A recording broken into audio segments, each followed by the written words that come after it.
La domanda che mi capita di sentire più recentemente è: ma cosa cambia tra MotoGP e Superbike? Beh, siete in video giusto, perché oggi andremo a scoprire tutte le differenze tra le due classi per poi analizzare in dettaglio le loro performance e capire quale effettivamente va più forte. Rimanetevi fino alla fine, mettetevi comodi e godete il video, perché prima e alla fine saprete tutte le differenze tra MotoGP e Superbike e quale delle due va effettivamente più forte.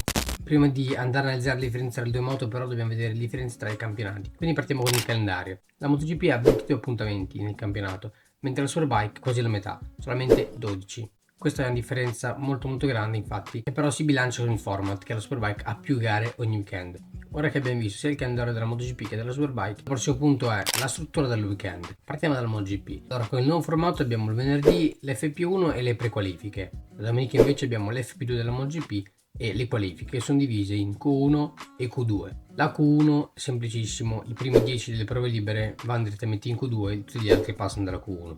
I primi due piloti della Q1 vanno in Q2 per ambire a una posizione migliore, quindi chi non passa ne fa due. Allora ci sono tutti quelli della Q2 e poi quelli della Q1. Sempre il sabato abbiamo la sprint, che è determinata appunto dalle qualifiche, quindi una gara veloce dove tutti mettono la gomma più morbida per andare il più forte possibile, senza starli a gestire o fare robe particolari, ecco. La domenica poi abbiamo il warm up, che non è altro che un periodo di tempo, diciamo, dove i piloti possono riscaldarsi per l'ultima cosa prima della gara. Poi di domenica abbiamo anche la gara reale, se così vogliamo chiamarla, la gara lunga, e si prova a gestire un po' di più perché è molto lunga, ragazzi. Sono più di 28 giri a volte, quindi gare veramente lunghe. E questo è insomma un po' il weekend della MotoGP. Passando alla Superbike. La Superbike è un weekend un po' più complicato, se vogliamo, ha qualche gara in più. Il weekend della Superbike parte venerdì con due prove libere, FP1 e FP2, quindi niente di particolare per il venerdì. Sabato però abbiamo la Super Bowl della Superbike e la gara 1 della Superbike, che è una gara già abbastanza lunga. Passando alla domenica abbiamo la Super Pole Race, quindi la gara Super Pole, che è una specie di gara sprint, e per finire abbiamo la gara 2 della Superbike. Come avrete sicuramente visto dalla lista che ho messo e da quello che vi ho spiegato, sono abbastanza diversi, ecco. Passiamo quindi al terzo punto, che sono le categorie. Quindi le categorie che ci sono in Superbike e in MotoGP cambiano chiaramente, perché ovviamente ogni campionato ha i piccoli step per poi arrivare alla classe regina.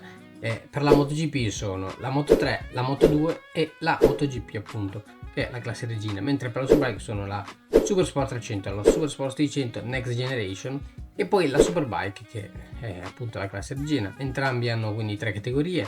In Superbike stanno pensando di introdurne di più.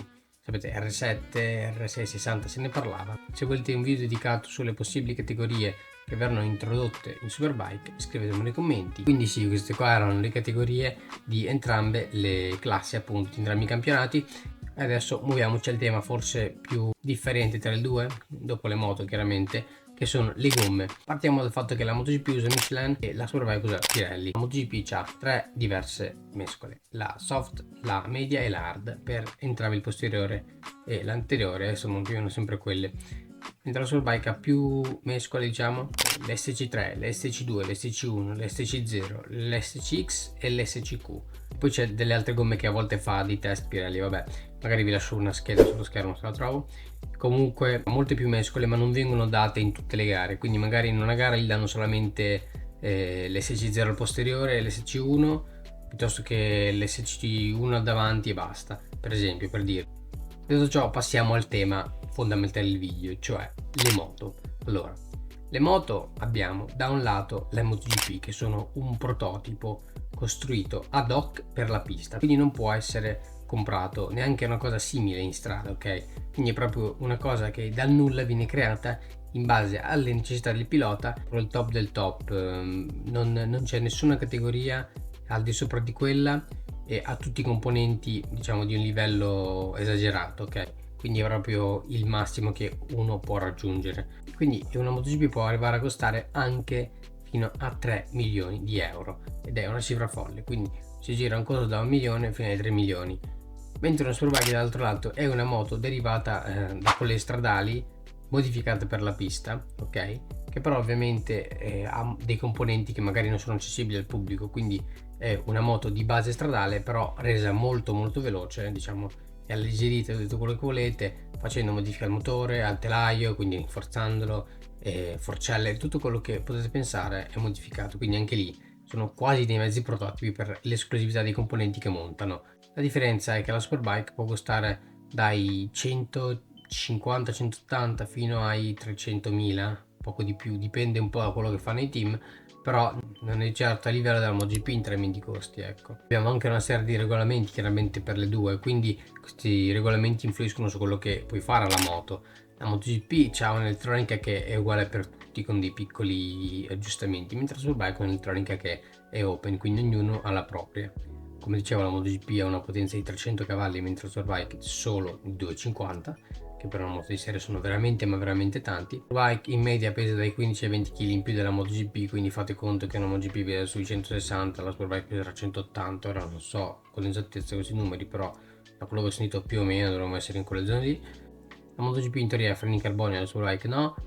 La MotoGP ha un'aerodinamica superiore, quindi molto più avanzata e studiata in dettaglio rispetto alla Superbike. Mi sembra un treno su un binario quando va. La Superbike è un po' più umana, se vogliamo, si muove anche un po' di più tutto quanto, e quindi chiaramente per questo va di meno. L'ultima differenza che molti non guardano ma che è molto importante è il telaio. Intanto che il telaio in MotoGP ne possono fare quanti ne vogliono, tra virgolette. Superbike e il telaio è quello e possono farci le modifiche, tipo rinforzarlo tutto quanto, però non sarà mai rigido quanto il telaio della MotoGP. Ha dei limiti purtroppo, pur avendolo rinforzato non è a livello della MotoGP minimamente, e quindi ovviamente ha un limite anche sotto quel punto di vista. La cosa che cambia tra i due campionati è che la MotoGP è un campionato che punta a essere il top del top, il Superbike invece è un campionato che punta a essere il top del top anche loro, però contenendo il budget e comunque trattandosi di moto derivate di serie, quindi è sempre una moto completamente differente, ecco. Però ragazzi, visto che io non l'ho guidata e per darvi idea dal punto di vista di un pilota delle differenze che uno può sentire da una Superbike a una MotoGP o viceversa, vi lascio le parole di Alvaro Bautista.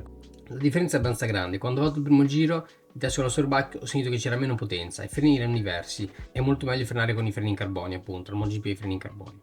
Anche la stabilità di guida è molto diversa, la MotoGP è molto migliore, sembra che la moto sia come su dei binari, è molto stabile, mentre la Superbike devi farla funzionare. Quando si cerca di guidare la Superbike, appunto, come una MotoGP, le cose non fanno che peggiorare. Quindi c'è una moto completamente diversa, lo dice anche Bautista. Una Superbike deve funzionare altrettanto bene su strada come in pista, mentre una MotoGP è stata progettata solo per la pista e quindi ha una stabilità di guida molto migliore. Quindi questa, ragazzi, era anche l'opinione o comunque il punto di vista di Alvaro Bautista, 2 volte campione del mondo Superbike, appunto, quindi non si può sbagliare, ecco.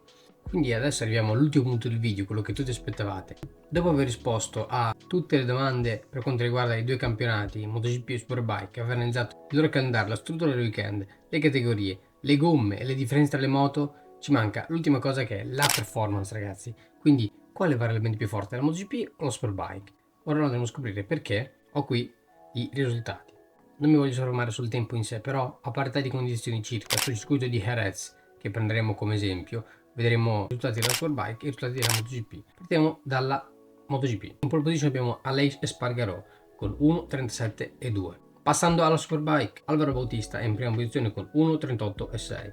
Ragazzi, dai risultati possiamo vedere come ci sia sullo secondino e mezzo circa. Diciamo che sulla carta la differenza tra il 2, in base anche alla gomma che viene usata, è dal 1 secondo e 3 fino ai 2 secondi e mezzo, 3, dipende dal circuito, insomma, perché comunque ci sono circuiti che la MotoGP può sfruttare la sua potenza, la sua aerodinamica e tutto quanto. Jerez non è uno di questi, è uno di quei circuiti dove la differenza si riduce un pochino perché non può sfruttare tutta quella potenza che ha, perché è un po' più scorrevole, però comunque la differenza c'è e la MotoGP è la più veloce, come molti di voi si aspettavano magari, però è sempre giusto fare l'analisi e non soffermarsi solo sul tempo scritto. Il resto è il top del top del motociclismo, appunto, quindi anche se ultimamente la Superbike va veramente ma veramente forte, soprattutto con Bautista, sono arrivati a fare di quei tempi incredibili. Abbiamo visto tutte le differenze tra i due campionati e quale dei due va più forte, MotoGP e Superbike. Abbiamo capito che la MotoGP va più forte, che però la Superbike ha un livello altissimo per essere una moto di serie. Io vi ringrazio per aver guardato il video fino alla fine. Se vi interessa un video in tema Superbike, vi lascio qua nelle schede quello di Bautista